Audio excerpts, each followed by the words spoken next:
Аялдарга 8 топ арам болгон жумуш.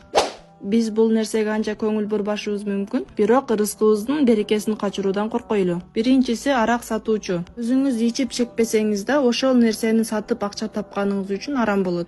Экинчиси болсо официант же барбер. Алкоголь куя турган жерде иштөө. Эгер жумушуңуз спиртной куюп берүүгө байланыштуу болсо, бул да арам. Себеби пайгамбарыбыз аракка тийиштүү 10 түрдүү адамды каргаган. Ошолордун арасында алып келип берген адам да, куюп берген да бар.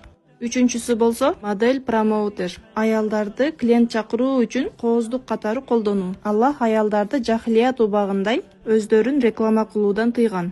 Төртүнчүсү болсо маникюр жасаган, бровист, наращивание ресниц, чач эккендер. Пайгамбарыбыз келбетин өзгөрткөн аялдарды каргаган. Эгер жумушуңуз шарият нормаларын бузган болсо, анда иштөөңүз арам болот. Бешинчиси болсо кредит берилген банкта иштөө. Эгер ишиңиз процент менен аралашкан болсо, иштөөңүз арам болот. Себеби Аллах сүткордук менен алек болгондорго согуш жарыялаган.